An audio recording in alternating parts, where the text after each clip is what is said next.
Hello students, हम लोग प्रश्नावली 12.1 पे हैं और यहाँ पर देखिए क्या कह रहा है क्वेश्चन नंबर 8 में। क्या कह रहा है कि निम्न अवरोधों के अंतर्गत z equal to x plus 2y का न्यूनतमीकरण और अधिकतमीकरण कीजिए। तो यहाँ पे ये आपके पास दिए गए हैं अवरोध। चलिए देखते हैं हम लोग क्या लिखेंगे।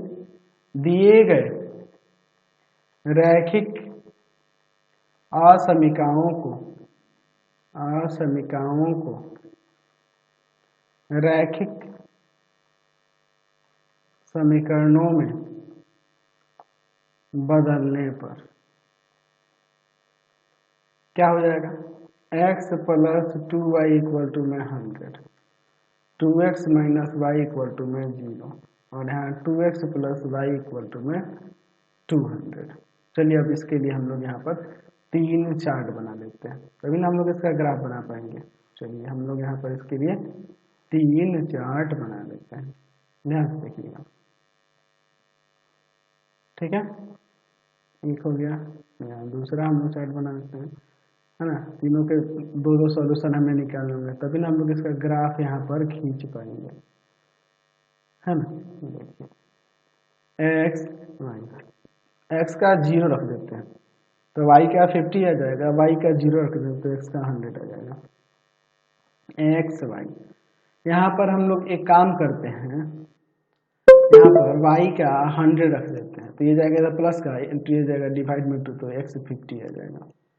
फिर y का हम लोग यहाँ पर 200 रख देते हैं, ये जगह इधर, ये जाएगा डिवाइड में तो 100 आ जाएगा x का। फिर उसके बाद x का 0 रख देते हैं तो y का 200 और y का 0 रख देते हैं तो x का 100 आ जाएगा। ठीक है, x का 100 हो जाएगा। चलिए अब इसके लिए हम लोग यहाँ पर इसका ग्राफ बनाते हैं। चलिए अब इसके बाद देखते हैं, यहाँ पर हम लोग x एक्सिस ये ले लेते हैं, यहाँ हम लोग y एक्सिस ले लेते हैं। ध्यान से देखिएगा, यहाँ लिख देते हैं आपका x डैश y और y डैश 50, 100, 150, 200, 50, 100, 150, 200, 50 के ही ऐसे ही ना गया है। चलिए देखते हैं अब 0, 50, ये हो जाएगा 0, 50। फिर 100 और 0, ये हो जाएगा 100 और 0। तो इन दोनों से होकर जाने वाली रेखा की बात करें तो ये कुछ इस तरह से हो जाएंगे।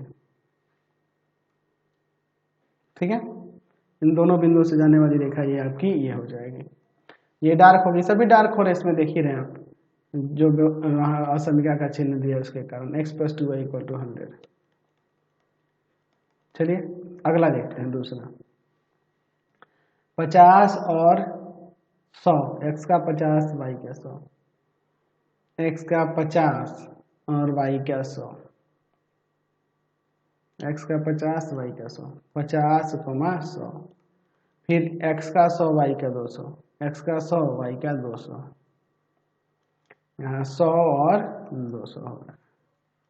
तो इन दोनों बिंदुओं से होकर जाने वाली रेखा की बात करें तो वो यहाँ मूल बिंदु से ऐसे जाएगी,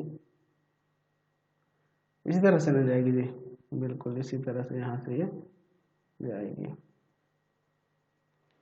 ठीक है, इसका समीकरण हम लोग यहाँ पर लिख देते हैं। क्या था इसका समीकरण, 2x minus y equal to 0, 2x minus y equal to 0। चलिए अगला देखते हैं, यहाँ पर x 0 y 200, 0 और 200, फिर x 100 y 0, 100 और 0 ये हो जाएगा। तो इन दोनों से होकर जाने वाली रेखा की बात करें ये कुछ इस तरह से यहाँ पर हो जाएगी। ठीक है, ये ना होगा जी, बिल्कुल यही हो जाएगा। तो इसका समीकरण जो है यहाँ पर हम लोग लिख देंगे। इसका समीकरण क्या है, तो 2x plus y equal to 200, 2x plus y equal to में 200। अब हल क्षेत्र कहाँ है इसके बारे में देखते हैं। तो चलिए अब हम लोग लिखते हैं यहाँ पे 0, 0 पर असमीका है, तो ये बीच वाली इसको नहीं चेक कर पाएंगे, इसके लिए कोई दूसरा बिंदु लेना होगा। 0, 0 पर असमीका, असमीका है कौन कौन सी, पहले वाले को लेते हैं। 0 प्लस 2 इंटू में 0 is greater than equal to 100, यानी कि 0 ग्रेटर होगा 100 से, नहीं ना होगा, या इक्वल भी नहीं होगा, असत्य है, असत्य है। चलिए, और ये तीसरा वाला चेक करते हैं। 2 इंटू में 0 plus 0 is less than equal to 200, यानी कि 0 क्या लेस देन होगा, 0 लेस देन है ना 200 से, 0 से ग्रेटर है 200, ये बिल्कुल सत्य है। अच्छा, एक ये बीच वाली है, इसको किसी अन्य बिंदु पे लेना होगा, तो इसका 2x minus y equal to 100, 2x minus y equal to 0 जो है, ये रेखा इसके इधर या इधर का कोई बिंदु ले लेंगे, 100 और 0 ही ले लें। चलिए 100, 0 पर असमीका पर चेक करना है, जो बीच वाली है। बीच वाली जो था असमीका देखिए क्या है, 2 इंटू में 100 माइनस वाई की जगह पे यहाँ 0 रख देंगे ना, minus 0 is less than equal to 0, तो ये क्या हो जाएगा यहाँ पर 200 क्या लेस देन और इक्वल है 0 से, ये आपका असत्य है।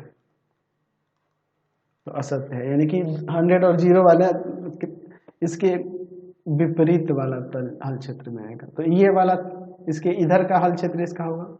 अच्छा, पहले वाले के लिए जो था x plus 2y equal to 100 के लिए, इसके लिए ये आपका क्या हो रहा था, असत्य हो रहा है, तो इससे बाहर, ठीक है, इससे बाहर। और ये वाला जो है 2x plus y equal to 200, ये वाला जो है, ठीक है, इसके लिए आपका ये सत्य हो रहा है। तो इसके अंदर, इसके बाहर और इसके इधर, तो यह वाला आपका हल क्षेत्र होगा, यह वाला क्षेत्र आपका हल क्षेत्र होगा। तो कोणीय बिंदु A 050, ये B हो जाएगा, इसका प्रतिच्छेद बिंदु अभी हम निकालेंगे, यह C हो जाएगा 50 100, और यहाँ ये D हो जाएगा आपका 0 200। तो B का बिंदु का निर्देशांक क्या होगा, तो हम लोग क्या करेंगे, इस रेखा और इस रेखा का क्या करेंगे, हल निकालेंगे, एक्स वाई का मान निकालेंगे, इस रेखा का और इस रेखा का, इन दोनों का है ना।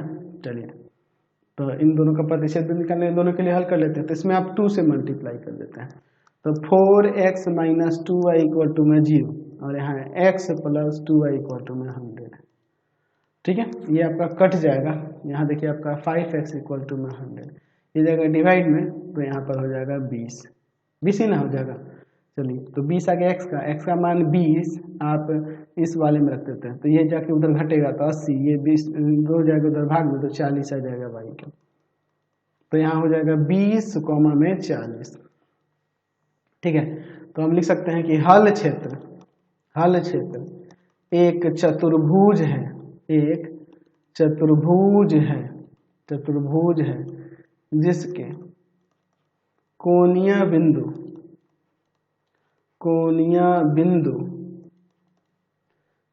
देखिए A 050, B 20 40,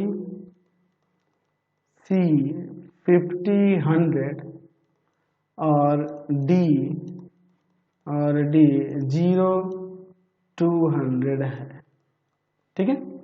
चलिए, अब इसके बाद हम लोग यहाँ पर एक चार्ट बनाकर हमें जो मान निकालना था, हमें क्या निकालना था, मैक्सिमम एंड मिनिमम, न्यूनतम और अधिकतम दोनों के लिए, z equal to x plus 2y है, z equal to x plus 2y याद रखेंगे, दोबारा हमें देखना नहीं पड़ेगा। चलिए देखिए, अब हम लोग 5 कॉलम ले लेते हैं, ठीक है, यहाँ पर चलिए ध्यान से देखिए। चलिए देखते हैं, इसके बाद यहाँ पर कोणीय बिंदु लिख देते हैं, कोणीय बिंदु यहाँ ले लेते हैं हम लोग z equal to x plus 2y जो दिया था वह, और यहाँ कोणीय बिंदु ले लीजिए 0 50 20 40 50 100, और यहाँ पर 0 200, इसमें रखेंगे तो 100, यहाँ पर रखेंगे 20 और 40 गुना 80, ये भी आपका 100, यहाँ पर देखिए 50 और ये 200 250 हो जाएगा, ठीक है। इसमें रखेंगे तो ये आपका 400 हो जाएगा। तो इस पर मैक्सिमम हो रहा है और इन दोनों पर मिनिमम हो रहा है, तो इन दोनों पर मिनिमम हो रहा है, यानी कि इन दोनों बिंदुओं को मिलाने वाली रेखा पर भी न्यूनतम होगा, है ना। यहाँ लिख सकते हैं कि z बराबर 100 न्यूनतम मान होगा जो 0 50 और 20 40 को मिलाने वाली रेखा पर, मिलाने वाली रेखा के प्रत्येक बिंदु पर होगा, प्रत्येक बिंदु पर होगा। समझ गए, कोई दिक्कत नहीं है। और मैक्सिमम तो यहाँ मिल ही गया 400, समझ रहे ना। क्वेश्चन नंबर 9 देखिए, क्या कह रहा है कि निम्न अवरोधों के अंतर्गत z equal to minus x plus 2y का अधिकतमीकरण कीजिए। हमें मैक्सिमम मान निकालने के लिए बोल रहा है। चलिए तो हम लोग लिखेंगे दिए गए रैखिक असमीकाओं को रैखिक समीकरणों में बदलने पर, रैखिक समीकरणों में बदलने पर तो क्या हो जाएगा, x इक्वल टू 3, इसका तो अलग सिंपल है, x plus y equal to में 5 और x plus 2y equal to में 6। चलिए तो इसके लिए हम लोग यहाँ पर चार्ट बना लेते हैं, एक इसके लिए और एक इसके लिए। इसके लिए तो कोई जरूरत नहीं, डायरेक्ट हम लोग उसका ग्राफ खींच देंगे। चलिए देखिए ध्यान से, हम लोग इसके दो हल यहाँ पे निकाल लेंगे, दो सॉल्यूशन निकालेंगे, तभी हम लोग इसका ग्राफ खींच पाएंगे। चलिए ध्यान से, एक्स वाई, एक्स का 0 तो वाई 5, वाई का 0 तो एक्स 5, एक्स वाई, एक्स का 0 तो वाई आ जाएगा 3, वाई का 0 तो एक्स 6। चलिए अब हम लोग इनका आलेख खींचते हैं। तो इसके लिए हम लोग यहाँ पर ग्राफ लेते हैं। चलिए देखिए, यहाँ हम लोग ले लेते हैं एक्स एक्सिस और ये आपका हो जाएगा वाई एक्सिस, ठीक है। एक्स यहाँ पर ले लेते हैं आपका एक्स डैश, वाई और ये आपका हो जाएगा वाई डैश। चलिए दे देते हैं इस पर, यहाँ पर 1 2 3 4 5 तक तो काफ़ी है ना, एक्स वाई का मान वहीं तक गया है और x का मान 6 तक गया, तो कोई दिक्कत नहीं, हो जाएगा 1 2 3 4 5 6। गैप देखिए इसलिए लेना है क्योंकि तो ग्राफ थोड़ा बड़ा बने। 1 2 3 4 5, वाई पे तो काफ़ी है। अच्छा पहला ही इक्वेशन देखिए ना, पहला जो दिया हुआ है x इक्वल टू 3, वह कहाँ से होगा, तो x इक्वल टू 3 के लिए बात करेंगे तो x का वैल्यू 1 2 3 ये रहा, तो यहाँ से ना देखा जाएगा, इसका ग्राफ ये हो जाएगा, ठीक है। x इक्वल टू 3 के लिए पहले ये हम लोग खींच देते हैं। चलिए x इक्वल टू 3 का ये हो गया। चलिए अब इसके बाद आगे हम लोग बात करते हैं x 0 y 5, 0 5 और 5 0 5 0 ये ना होगा 5 0। तो इन दोनों से होकर जाने वाली रेखा की बात करेंगे तो ये कुछ हम लोग इस प्रकार से लेंगे, ठीक है, यही ना होगी। चलिए ये आपकी रेखा हो जाएगी। इसका समीकरण क्या है, तो x plus y equal to में 5, ये ना है जी, x plus y equal to में 5। चलिए अब तीसरे के लिए देखते हैं। तो यहाँ पर देखिए क्या है, 0 3, x का 0 y का 3, 0 3 और फिर है 6 0 6 0। तो इन दोनों से होकर जाने वाली अगर हम लोग रेखा को देखें तो ये कुछ इस तरह से जाएगी, ठीक है, ऐसे ही ना होगी जी ये रेखा, ठीक है। चलिए तो इसका समीकरण क्या है, इस रेखा का समीकरण, तो x plus 2y equal to 6, x plus 2y equal to में 6। चलिए अब इसके बाद हम लोग हल क्षेत्र का पता लगाते हैं। तो हम लोग क्या करेंगे, असमीकाओं को चेक करेंगे, 0 0 पर असमीकाएं एक एक करके सबका। 0 ग्रेटर है 3 से, ये आपका असत्य है, पहले वाले के लिए असत्य हो रहा है। दूसरे वाले के लिए चेक करते हैं, 0 plus 0 is greater than equal to 5, तो 0 ग्रेटर है 5 से या फिर इक्वल है, ये भी आपका असत्य है। तीसरे वाले के लिए चेक करते हैं, 0 प्लस 2 इंटू में 0 is greater than equal to 6, तो ये 0 क्या ग्रेटर है और इक्वल है 6 के, ये भी आपका असत्य है। तो सभी के सभी असत्य हैं, ये हमें यहाँ ये पता चल रहा है। और y का मान यहाँ कह रहा है कि 0 से ग्रेटर और 0 के इक्वल है, ठीक है, समझ लेना बात को। y का वैल्यू 0 और 0 से ग्रेटर होने के लिए ये x एक्सिस के इधर रहेगा, क्योंकि y इक्वल टू 0 यानी कि x एक्सिस होता है, तो इसके इधर की बात हो रही है। और ये असत्य हो रहा है, इसलिए मूल बिंदु से दूर इधर विपरीत तरफ। ठीक है, तो देखिए क्या हो रहा है, सभी के सभी असत्य हो रहे हैं, तो इसके बाहर, इसके बाहर, इसके इधर और इस रेखा के भी इधर, यानी कि हल क्षेत्र ये वाला क्षेत्र होगा। सबके बाहर की बात होगा तो कॉमन क्षेत्र ही ना हो जाएगा हल क्षेत्र, ये वाला हल क्षेत्र हो जाएगा, ये वाला इसका हल क्षेत्र। तो कोणीय बिंदु देखिए, एक ए ये हो गया, ये प्रतिच्छेद बिंदु क्या होगा, तो इधर देखिए ये आपका हो जाएगा 4 और इधर 1। ठीक है, 4 1, तो ये बी ले लेते हैं। ये आपका होगा सी, तो इसका कोणीय बिंदु, इसका निर्देशांक क्या हो जाएगा, देखो तो इधर किसके सामने है 3 और इधर आपका 2, तो ये 3 कोणीय बिंदु हो रहे हैं। तो यहाँ पे लिख सकते हैं आप कि हल क्षेत्र, हल क्षेत्र एक बहुभुज नहीं है, बहुभुज नहीं है, अनबाउंडेड है, बहुभुज नहीं है, बहुभुज नहीं है, तथा इसके कोणीय बिंदु, इसके कोणीय बिंदु, कोणीय बिंदु कॉर्नर पॉइंट क्या क्या हो रहे हैं यहाँ पे देखिए तो, ए 6 0, बी 4 1 तथा सी 3 2 है। ठीक है, तो ये जब बहुभुज नहीं बना है तो हम लोग अब यहाँ से जो अधिकतम मान निकालना है, अधिकतम ही ना निकालना है जी, तो अधिकतम मान जो निकालेंगे वो हो भी सकता है अधिकतम मान और नहीं भी हो सकता है। चलिए, तो इसका कैसे पता लगाएंगे अभी आपको पता चल जाएगा। चलिए पहले मैं यहाँ पर हम लोग कोणीय बिंदु को लिखकर मानों को निकाल लेते हैं, उसके बाद हम लोग देखेंगे। 4 कॉलम इसमें हम लोग ले लेते हैं। ठीक है, यहाँ पर अब देखिए, यहाँ ले लेते हैं कोणीय बिंदु, कोणीय बिंदु, और यहाँ ले लेते हैं z इक्वल टू माइनस का x प्लस 2y, यही ना था जी, ऊपर देख लीजिए ऑब्जेक्टिव फंक्शन यही था। चलिए, और हमें इसका अधिकतम मान निकालने के लिए पूछ रहा था ना। कोणीय बिंदु देखिए 6 0, 4 1 और 3 2 हो रहे हैं। तो अब हम लोग इन मानों को इनमें रखेंगे, तो देखिए माइनस का 6, माइनस का 6, यहाँ माइनस 4 और प्लस का 2, माइनस का 2, इसको रखेंगे तो माइनस का 3 और प्लस का 4 यानी 1 आ जाएगा। तो 1 ही ना मैक्सिमम इसमें दिख रहा है, लेकिन ये मैक्सिमम मान हो, यहाँ पे z इक्वल टू 1 महत्तम मान, महत्तम मान हो भी सकता है, हो भी सकता है और नहीं भी, ये हो भी सकता है और नहीं भी। तो इसका कैसे पता लगाएंगे, इसका जांच कैसे करेंगे, तो इसका देखिए जांच कैसे करेंगे।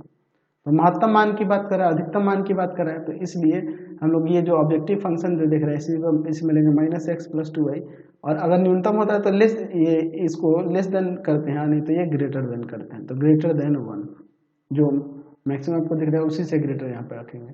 अब इसका हम लोग आरेख खींचेंगे, दिए गए रैखिक असमीका को, असमीका को, सॉरी रैखिक असमीका को रैखिक समीकरण में बदलने पर, बदलने पर, ठीक है, क्या हो जाएगा माइनस का x plus 2y equal to में 1। चलिए अब हम लोग इसका एक चार्ट बना लेते हैं, कम से कम इसे 2 सॉल्यूशन निकालेंगे तब ना हम लोग इसका ग्राफ बना पाएंगे। ध्यान से देखिए इसको, x y, x का 0 रखें तो y क्या आ जाएगा 1/2, यानी 1/2 यानी 0.5 भी लिख सकते हैं। y का 0 रखेंगे तो x का माइनस का 1 आ जाएगा। तो माइनस 1 0 और 1/2, 0 और 1/2 इसमें कहाँ होगा, x का 0 y का 1/2, तो यहाँ हो जाएगा 0 और 1/2, और फिर आपका है माइनस 1 0, x का माइनस 1 y का 0, तो माइनस 1 0 इधर होगा ना, यहाँ पे माइनस 1 0। तो इन दोनों से होकर जाने वाली अगर हम लोग रेखा खींचेंगे तो कुछ इस तरह से जाएगी, और ये रेखा डॉटेड होगी, आपको पता है ये रेखा डॉटेड होगी, क्योंकि सिर्फ हम लोग वहाँ ग्रेटर देन का सिंबल दिया है, इक्वल नहीं है उसमें, इसको हम लोग डॉटेड कर देंगे, ये रेखा हम लोग डॉटेड खींचेंगे। तो ये जो देख रहे हैं ये हमारे हल क्षेत्र से होकर जा रही है, हल क्षेत्र में इसके ओएनएस बिंदु मिल रहे हैं, इसलिए जो है 1 इसका मैक्सिमम वैल्यू नहीं होगा। लिख देंगे कि -x + 2y = 1 का आरेख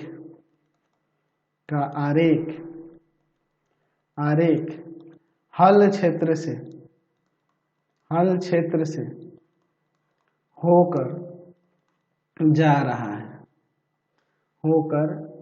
रहा है, यानी कि इसके हल क्षेत्र में उभयनिष्ठ बिंदु मिल रहे हैं इस रेखा के, तो अतः जब हल क्षेत्र से जाएगा अतः z = 1 महत्तम मान नहीं है। इसका मतलब कि z का कोई महत्तम मान मैक्सिमम वैल्यू नहीं होगा, समझ गए? कोई दिक्कत नहीं है। क्वेश्चन नंबर 10 देखिए, क्या करके निम्न अवरोधों के अंतर्गत z = x + y का अधिकतमीकरण कीजिए। चलिए देखते हैं, हम लोग लिखेंगे दिए गए रैखिक असमीकाओं को रैखिक समीकरणों में बदलने पर क्या हो जाएगा यहाँ पर, तो x - y = में माइनस का 1 और यहाँ पर -x + y = में 0।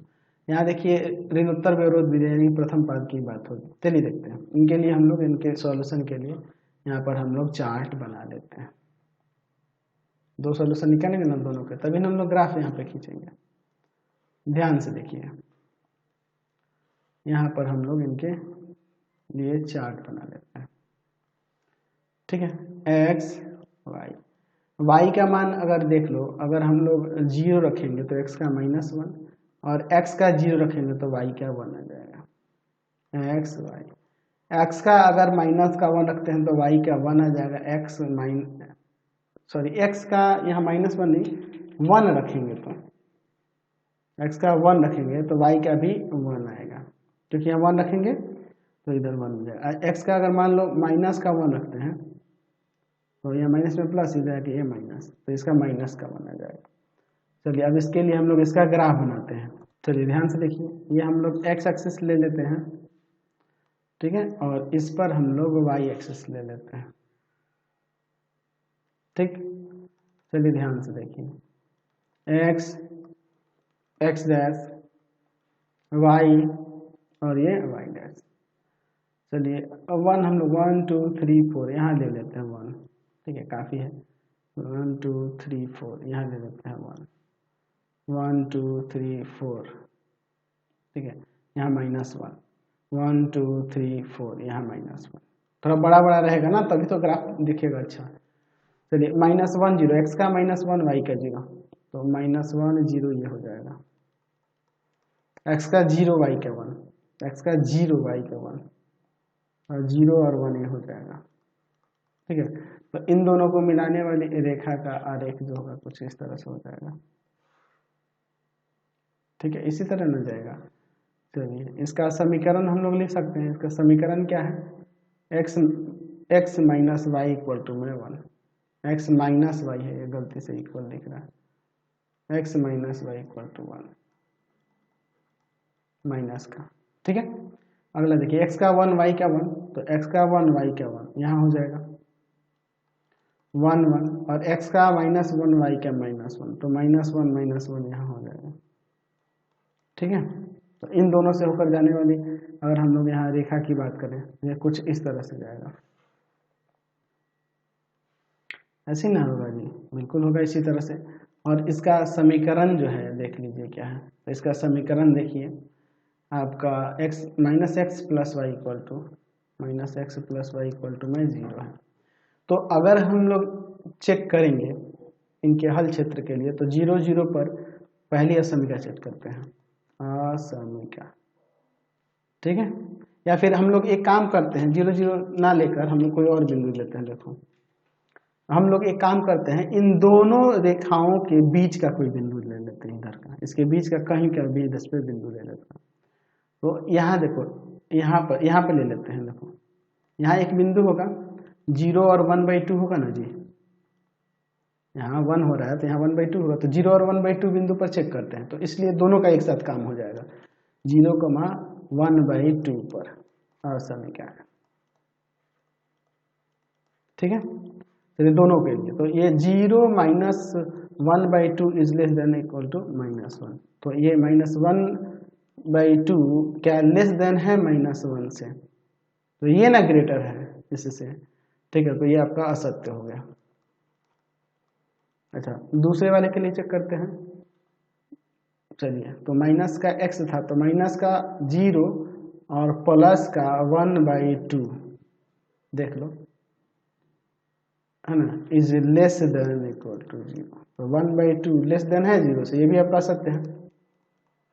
तो दोनों के बाहर, इसके इधर और इसके इधर, उभयनिष्ठ क्षेत्र हमें नहीं मिल रहा है, इसके इधर के क्षेत्र की बात हो रही है और इसके इधर के क्षेत्र की बात हो रही है, उभयनिष्ठ क्षेत्र हमें नहीं मिल रहा है, तो हम लोग लिख सकते हैं कि चूंकि कोई सुसंगत क्षेत्र या हल क्षेत्र भी लिख सकते हैं, या हल क्षेत्र नहीं है, हल क्षेत्र नहीं है, इसलिए z का अधिकतम मान नहीं हो है, समझ गए। तो फिलहाल इस वीडियो में यहीं तक रहने देते हैं, नेक्स्ट वीडियो में आपको सुनेंगे। आपको हमारे 3 चैनलों को सब्सक्राइब करना होगा। पहला है पाथ फाइंडर क्लासेस छपरा, दूसरा आपके पास भारती भवन रविकांत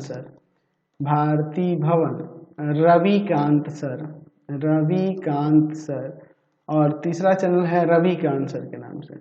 तीनों को सब्सक्राइब कर लेंगे और इससे रिलेटेड वीडियो के लिए सीधे डिस्क्रिप्शन में जाएंगे, इससे रिलेटेड नोट्स के लिए गूगल पर जाकर सर्च करेंगे www.ravikantsir.in, और यहाँ जाकर आप सभी क्लासेस के नोट्स, उनके PDF को डाउनलोड कर सकते हैं, पढ़ सकते हैं। इंस्टाग्राम और फेसबुक पर जाके पाथ फाइंडर क्लासेस छपरा को लाइक एंड फॉलो करना नहीं भूलेंगे। Thanks for watching the video.